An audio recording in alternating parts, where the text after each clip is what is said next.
ओम श्री परमात्मने नमः।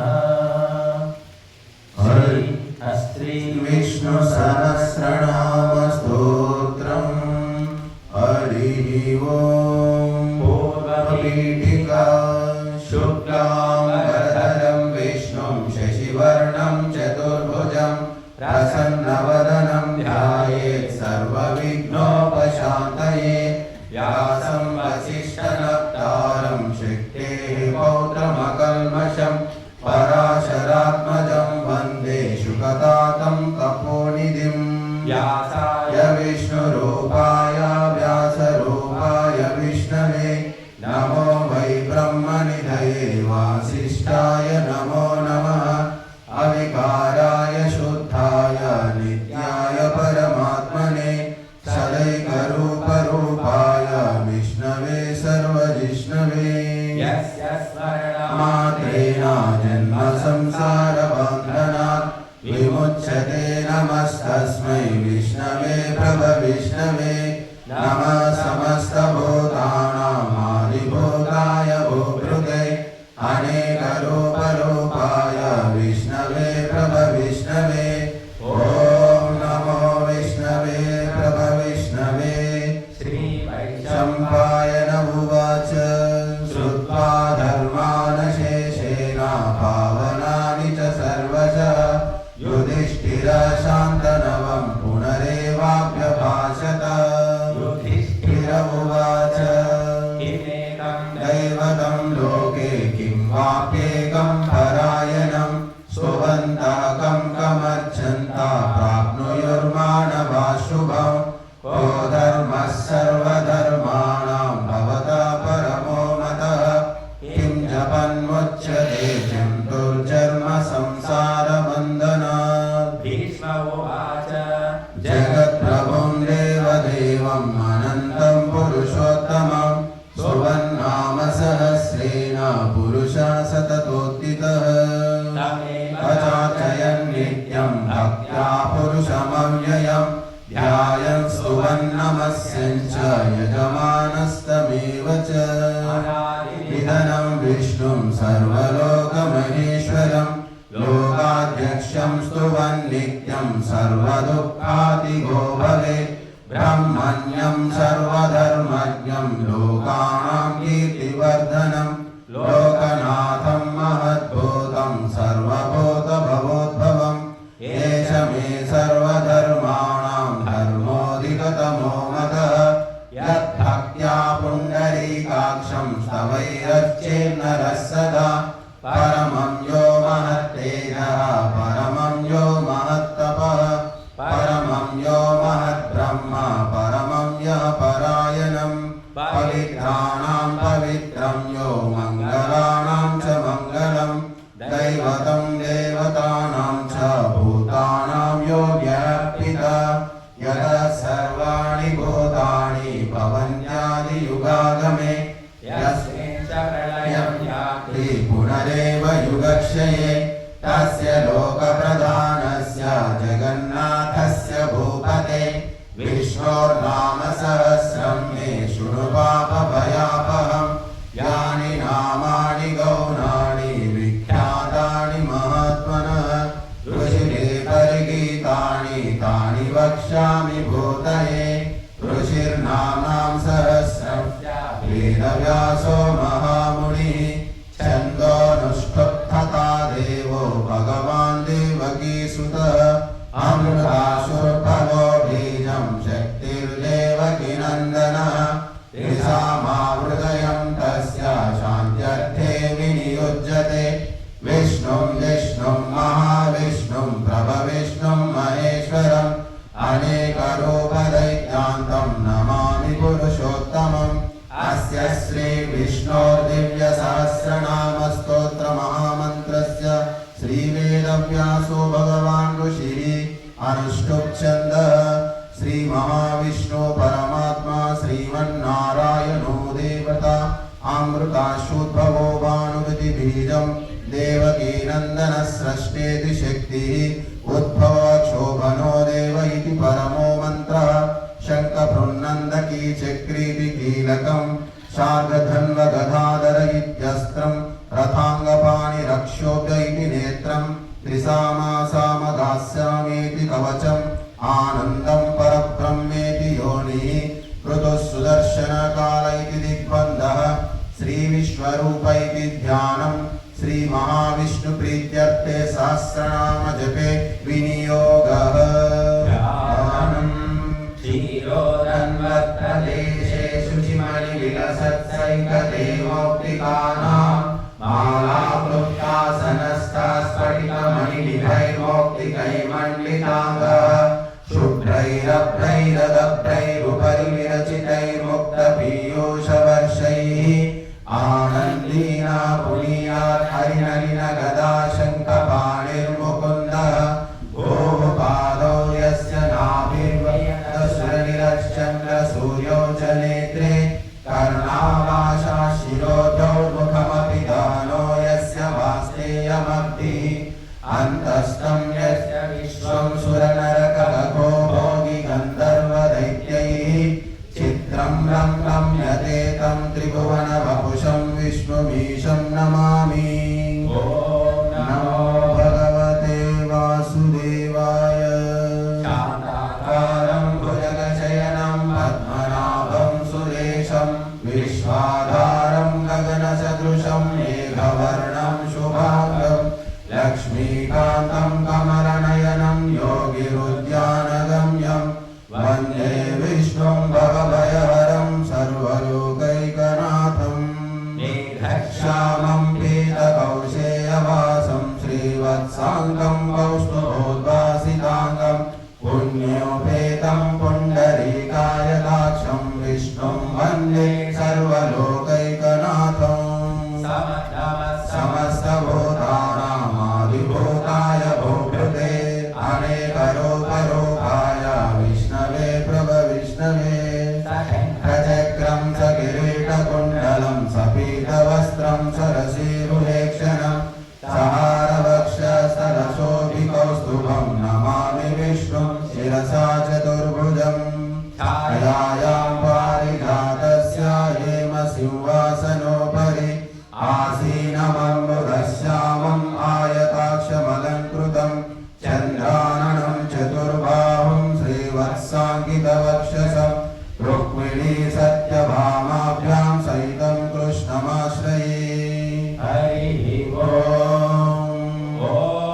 विश्वं विष्णुर्वषट्कारो भूतभव्यभवत्प्रभुः भूतकृद्भूतभृद्भावो भूतात्मा भूतभावनः भूतात्मा परमात्मा च मुक्तानां परमागतिः अव्यया पुरुषः साक्षी क्षेत्रज्ञोऽक्षर एव च योगविदां नेता प्रधानपुरुषेश्वरः नारसिंहवपो श्रीमान् केशवः पुरुषोत्तमः सर्वशर्व शिवस्थानो भूतादिर्निधिरव्ययः सम्भवो भावनो भर्ता प्रभवः प्रभुरीश्वरः स्वयंभूः शम्भुरादित्यः पुष्कराक्षो महास्मनः अनादिनिधनो दाता विधाता धातुरुत्तमः अप्रमेयो ऋषिकेशः पद्मनाभो मरप्रभुः विश्वकर्मा मनुस्त्वष्टा सविष्टा सविरो ध्रुवः अग्राह्य शाश्वत कृष्णो लोहिताक्ष प्रतर्दनः प्रबोधश्रिकबुद्धाम पवित्रं मङ्गलं परम् ईशान प्राणदा प्राणो ज्येष्ठ श्रेष्ठ प्रजापति हिरण्यगर्भो भूगर्भो माधवो मधुसूदनः ईश्वरो विक्रमी धन्वी मेधावी विक्रमाक्रमः अनुत्तमो दुराधर्षः कृतज्ञ कृतिरात्मवान् सुरेश शरणं शर्मा विश्वरेताः प्रजाभवः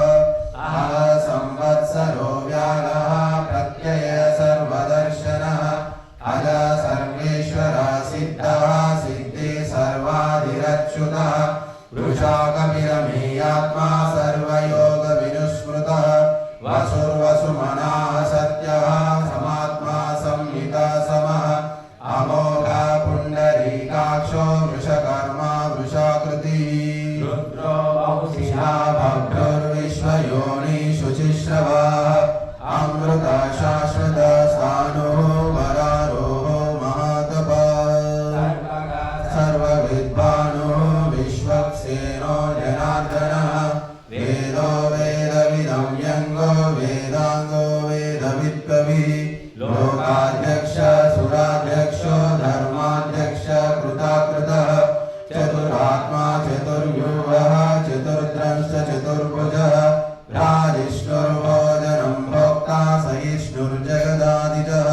अनघो विजयो जेता विश्वयोनि पुनर्वसुः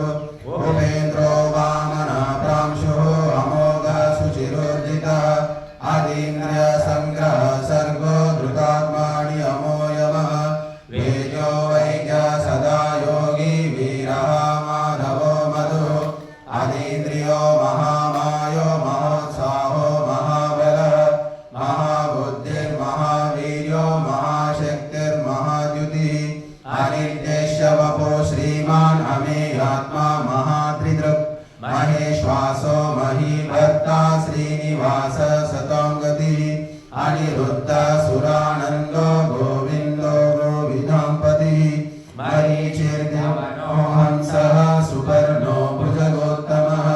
हिरण्यनाभ सुतपाः पद्मनाभ प्रजापतिः अमृत्यो सर्वदृक्सिंहः सन्धाता सन्धिमान् स्थिरः अजो दुर्मर्शनशास्त्रा विश्रुतात्मा सुरारिः गुरुतमो धाम सत्य सत्यपराक्रमः निमिषो निमिषास्रग्नि वाचस्पतिरुदारधीः अग्रणीः श्रीमान् न्यायो नेता समीरः सहस्रमूर्धा विश्वात्मा सहस्राक्ष सहस्रपात् आवर्तनो निवृत्तात्मा संवृत संप्रमर्दनः संवर्तको भक्तिर्नलिनो धरणीधरः स्वप्रसाद प्रसन्नात्मा विश्वभृग्विश्वभुग्विभुः सत्कर्ता सत्कृतः साधुर्जन्तु नारायणो नरः असङ्ख्येयो प्रमेयात्मा विशिष्ट शिष्टकृच्छुचिः सिद्धार्थ सिद्धसङ्कल्पः सिद्धिदा सिद्धिसाधनः वृषाहि वृषभो विष्णोः वृषपर्वा वृषोदरः वर्धनो वर्धमानश्च विविक्ता श्रुतिसागरः सुहृदो दुर्धरो वाग्मी महेन्द्रो वसुदो वसुः नैकरूपो बृहद्रूपः शिपिविष्टप्रकाशनः ओजस्तेजो दुतिधरः प्रकाशात्मा प्रतापनः रुद्रः स्पष्टाक्षरो मन्त्रश्चन्द्राशुभास्करद्युतिः अमृताशुद्भवो भानुः शशबिन्दो सुरेश्वरः औषधं जगतः सेतुः सत्यधर्मपराक्रमः भूतभव्यभवन्नाथः पवनपावनो नरः कामः कामकृत्कान्तः कामप्रदप्रभुः युगादिकृद्युगावर्तो नैकमायो महाशनः अदृश्यो व्यक्तरूपश्च सहस्रजिदनन्तजित् इष्टो विशिष्टा शिष्टेष्टः शिखण्डेन उषोरुषः क्रोधः क्रोधकृत्कर्ता विश्वबाहुर्महीधरः अच्युता प्रतिधा प्राणः प्राणदो वासवानुजः अपाङ्लिधिरधिष्ठानः अप्रमत्ता प्रतिष्ठितः स्कन्दधरो धुर्यो वरदो वायुवाहनः वासुदेवो बृहद्भानुः आदिदेवः पुरन्दरः अशोकस्तारणस्तारः शूरशौर्यजनेश्वरः अनुकूलशतावर्तः पद्मी पद्मनिवेक्षणः पद्मनाभो रविन्दाक्षः पद्मगर्भः शरीरभृत् महारथी रुद्धो वृद्धात्मा महाक्षो गरुडध्वजः अतुलशरभो भीमः समयज्जो हविर्हरिः सर्वलक्षणलक्षण्यो लक्ष्मीवान् समतिञ्जयः वीक्षरो रोहितो मार्गो हेतुर्दामोदरः सः महीधरो महाभागो वेगवानमिताशनः उद्भवाक्षोभनो देवः श्रीगर्भः परमेश्वरः करणं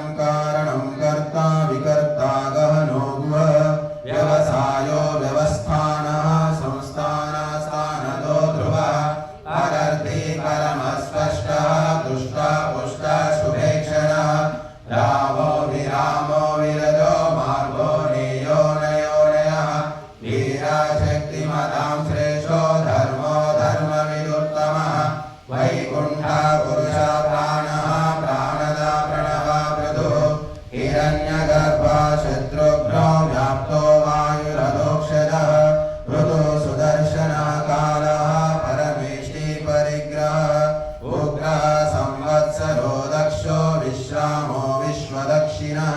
विस्तार स्थावर स्थानो प्रमाणं बीजमव्ययम् अर्थो नर्थो महाकोशो महाभोगो महाधनः अनिर्विण्णस्तविष्टो भूधर्मयोगो महामकः नक्षत्रनेमिर्नक्षत्री क्षमा क्षमा समीहनः यज्जयेजो महेजश्च क्रतुं सत्रं शताङ्गतिः सर्वदर्शी विमुक्तात्मा सर्वज्ञो ज्ञानमुत्तमम् सुव्रता सुमुखा सूक्ष्मः सुघोषः सुखदः सुहृत् मनोहरो जितक्रोधो वीरबाहुर्विहारणः स्वापनः स्ववशो व्यापी नैकात्मा नैककर्मकृत् वत्सरो वत्सलो वत्सी रत्नगर्भो धनेश्वरः धर्मकृद्धर्मी सदसक्षरमक्षरम् अविज्ञाता सहस्रांशुर्विधाता कृतलक्षणः गभस्तिनेमि सत्त्वस्थः सिंहो भूतमहेश्वरः आदिदेवो महादेवो देवेशो देवभृद्गुरो उत्तरो गोपतिर्गोप्ता ज्ञानगम्य पुरातनः शरीरभूतभृप्रोक्ता कपीन्द्रो भूरिदक्षिणः सोमपो मृतपः सोमः पुरुजित्पुरुषोत्तमः विनयो जय सत्यसन्धो दाशारः सात्वताम्पतिः जीवो विनयिता साक्षी मुकुन्दोमितविक्रमः अम्भो निधिरनन्तात्मा महोदधिशयोऽन्तकः अजो महर्षः स्वाभाव्यो जितामित्रा प्रमोदनः आनन्दो नन्दनो नन्दः सत्यधर्मा त्रिविक्रमः महर्षि कपिलाचार्यः कृतज्ञो मेदिनीपतिः त्रिपदस्त्रिकदशाध्यक्षो महाशृङ्गा कृतान्तकृत् महावराहो गोविन्दः सुषेण कनकाङ्गदी गुह्यो गभीरो गणो गुप्तश्चक्रगदाधरः वेदाः स्वाङ्गोचितः कृष्णो दृढसङ्कर्षणोच्युतः वरुणो वारुणो वृक्षः पुष्कराक्षो महामनाः भगवानन्दी वनमाली हलायुधः आदित्यो ज्योतिरादित्यः सहिष्णुर्गतिसत्तमः खण्डपर्षर्दारुणो द्रविणप्रदः दिवस्पृक् सर्वदृग्व्यासो वाचस्पतिरयोनिजः त्रिसामा सामगः सामा निर्वाणं भेषजं भिषक् सन्न्यासकृच्छमा शान्तो निष्ठा शान्तिपरायणम् शुभाङ्ग शान्तिदा स्रष्टा कुमुदा कुवलेशयः गोहितो गोपतिर्गोप्ता वृषभाक्षो वृषप्रियः अनिवर्ते निवृत्तात्मा संक्षेप्ताक्षेमकृच्छिवः श्रीवत्सवक्षाः श्रीवासः श्रीपति श्रीमताम्बरः श्रीधर श्रीशः श्रीनिवासः श्रीनिधि श्रीविभावनः श्रीधर श्रीकर श्रेयः श्रीमान् लोकत्रयाश्रयः स्वक्ष स्वङ्ग शतानन्दो नन्दिर्ज्योतिर्गणेश्वरः विदितात्मा विधेयात्मा सत्कीर्तिश्चिन्न संशयः उदीर्न सर्वतश्चक्षुः अनीश शाश्वतस्थिरः भूषयो भूषणो भूतिर्विशोकशोकनाशनः अर्चिष्मानर्चिता कुम्भो विशुद्धात्मा विशोधनः अनिरुद्धो प्रतिरतः प्रद्युम्नोमितविक्रमः कालनेमिनिहावीरः शौरीशूरजनेश्वरः त्रिलोकात्मा त्रिलोकेशः केशव केशिहा हरिः कामदेव कामपालः कामी कान्तकृतागमः अनिर्देशवपुर्विष्णुः वीरोऽनन्तो धनञ्जयः ब्रह्मण्यो ब्रह्मकृद्ब्रह्मा ब्रह्म ब्रह्म विवर्धनः ब्रह्मविद्ब्राह्मणो ब्रह्मी ब्रह्मज्ञो ब्राह्मणप्रियः महाक्रमो महाकर्मा महातेजा महोरगः महाक्रतुर्महायज्वा महायज्ञो महाहविः स्तव्यस्तवप्रियः स्तोत्रं स्तुति स्तोतारणप्रियः पूर्णा पूर्णहिता पुण्यः पुण्यकीर्तिरनामयः मनोजवस्तीर्थकरो वसुरेता वसुप्रदः वसुप्रदो वासुदेवो वसुर्वसुमनाभिः सत्कृते सत्ता सद्भूते सत्परायणः शूरसेनो यदुश्रेष्ठः सन्निवास सुयामुनः भूतावासो वासुदेवः सर्वासु निलयो नरः दर्पः दर्पदो दृप्तो दुर्धरोत्थापराजितः विश्वमूर्तिरमहामूर्तिः दीप्तमूर्तिरमूर्तिमान् अनेकमूर्तिरव्यक्तः शतमूर्ति शताननः एको नैकासवाकार्यं तदमुत्तमं लोकबन्धुर्लोकनाथो माधवो भक्तवत्सलः सुवर्णवर्णो हेमाङ्गो वराङ्गश्चन्दनाङ्गदी वीरः विषमाशून्यो घृताशीरश्चरश्चरः अमानीमानलो मान्यो लोकस्वामी त्रिलोककृत सुमेधामेधजो धन्यः सत्यमेधाधराधरः तेजो वृषो दुतिधरः सर्वशस्त्रभृताम्बरः प्रग्रहो निग्रहो व्यग्रो नैकशृङ्गो गदाग्रजः चतुर्मूर्तिर्चतुर्बाहो चतुर्व्यूह चतुर्गतिः चतुरात्मा चतुर्भाव चतुर्वेद विवेकपात् समावर्तो निवृत्तात्मा दुर्जयो दुरतिक्रमः दुर्लभो दुर्गमो दुर्गो दुरावासो दुरारिः शुभाङ्गो लोकसारङ्गः सुतन्तुस्तन्तुवर्धनः इन्द्रकर्मा महाकर्मा कृतकर्मा कृतागमः उद्भवः सुन्दरः सुन्दो रत्ननाभः सुलोचनः अर्को वादसनः शृङ्गी जयन्तः सर्ववीजैः सुवर्णबिन्दुरक्षोभ्यः सर्वभागीश्वरेश्वरः महाबलो महागर्तो महाभूतो महानिधिः कुमुदा कुन्दरा कुन्दः पर्जन्यपावनो निरः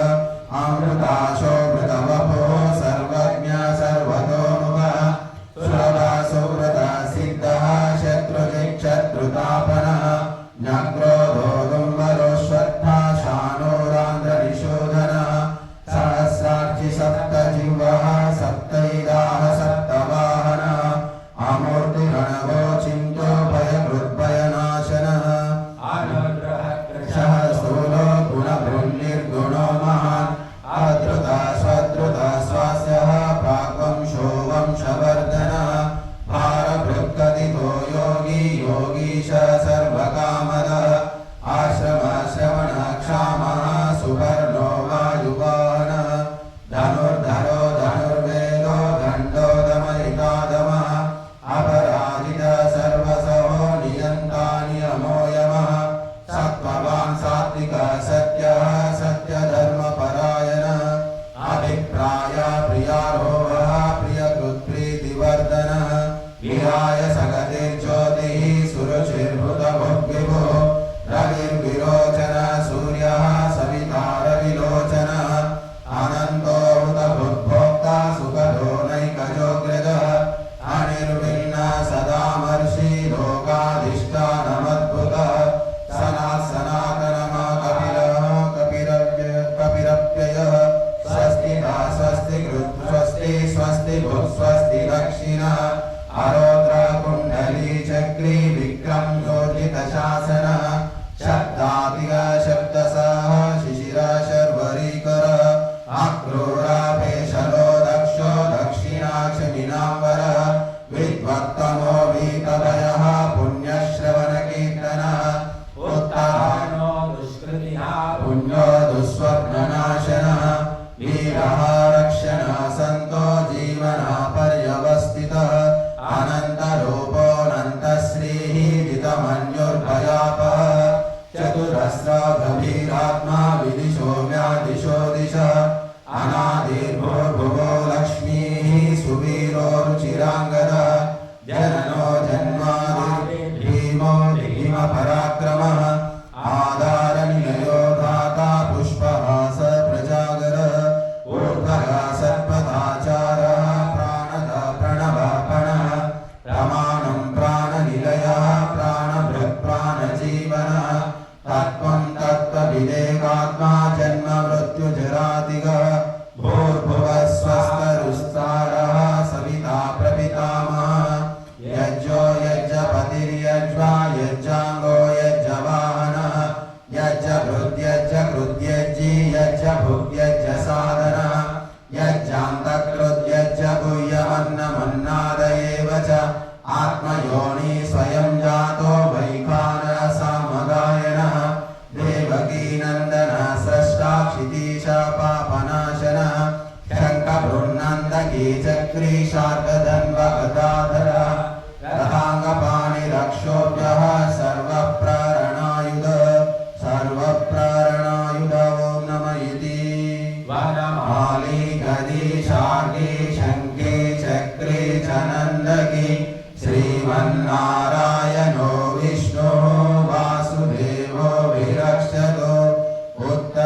कीर्तनं यश्चापि परिकीर्तये नाशुभं प्राप्नुयात् किञ्चित् सोमुद्रेह च मानवः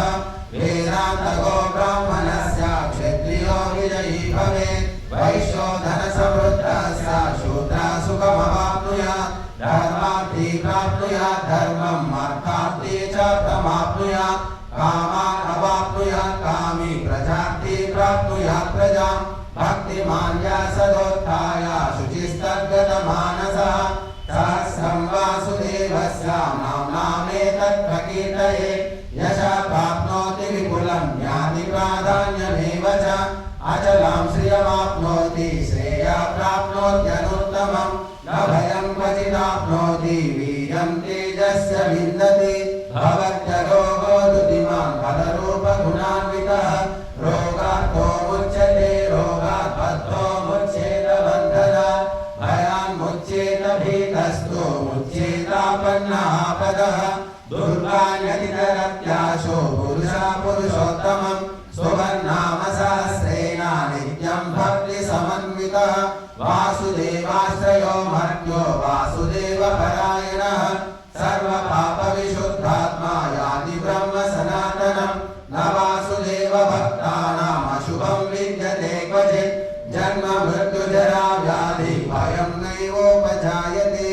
इमं सममधीयानः श्रद्धा भक्तिसमन्वितः युज्येतात्मसुखशान्ति श्रीधृतिस्मृतिकीर्तिभिः न क्रोधो न च मात्सर्यं न लोभो न शुभामतिः भवन्ति कृतपुण्यानां भक्तानां पुरुषोत्तमे द्यौसचन्द्रराकनक्षत्राकं दिशो भूर्महोदधिः वासुदेवस्य वीर्येण विद्युतानि महात्मनः ससुरासुरगन्धर्वं स यक्षो राक्षसं जगद्वशे वर्ततेदं कृष्णस्य सचराचरम् इन्द्रियाणि मनो बुद्धिः सत्त्वं तेजो बलं धृतिः वासुदेवात्मकान्याहुः क्षेत्रं क्षेत्रज्ञ एव च सर्वागमानामाचारः प्रथमं परिकल्पते आचारप्रभवो धर्मो धर्मस्य प्रभुरच्युतः ऋषयः पितरो देवा महाभूतानि धातवः जङ्गमाजङ्गमं चेदं जगन्नारायणोद्भवम् योगो ज्ञानं तथा साङ्ख्यं विद्याः शिल्पाधिकर्म च वेदाः शास्त्राणि विज्ञानमेतत् सर्वं जनार्दनात् एको विष्णुर्महाभूतं पृथग्भूतान्यनेकः त्रिलोकान्यास्य भूतात्मा भुङ्क्ते विश्वभुगव्ययः इमं स्तवं भगवतो विष्णुर्व्यासेन कीर्तितं पठेद्य इच्छेत् पुरुषः श्रेयः प्राप्तुं सुखानि च विश्वेश्वरमजं देवं जगता प्रभवाप्ययम् भजन्ति ये पुष्कराक्षं न ते यान्ति पराभवम् न ते यान्ति पराभवम् वो नमः इति अर्जुन उवाच पद्मपत्रविशालाक्ष पद्मनाभसुरोत्तम भक्तानामनुरक्तानां त्रात्रा भव जनार्दन श्रीभगवानुवाच योगानाम सहस्रेण स्तोतुमिच्छति पाण्डव सोऽहमेकेन श्लोकेन स्तुत एव न संशयः स्तुत एव न संशयो नमः इति व्यास उवाच वासनात् वासुदेवस्य वासितं भुवनत्रयं सर्वभूतनिवासोऽसि वासुदेव नमोऽस्तुते श्रीवासुदेव नमोऽस्तुते ॐ नमः इति पार्वत्युवाच येनोपायेन लघुना विष्णोर्नाम सहस्रकं पठ्यते पण्डितैर्नित्यं श्रोतुमिच्छाम्यहं प्रभो ईश्वर उवाच श्रीराम राम रामेति रमे रामे मनोरमे सहस्रनाम तत्तुल्यं रामनाम वरानने रामनाम वरानन ॐ नमः इति ब्रह्मोवाच नमोऽस्त्वनन्ताय सहस्रमूर्तये सहस्रपादाक्षिजोरुबाहवे सहस्रनाम्ने पुरुषाय शाश्वते सहस्रकोटियुगधारिणे नमः सहस्रकोटियुगधारिणे नमः ॐ नमः इति संजय उवाच यत्र योगेश्वर कृष्णो यत्र पार्थो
युधिष्ठिर संवादे श्री विष्णु सहस्रनाम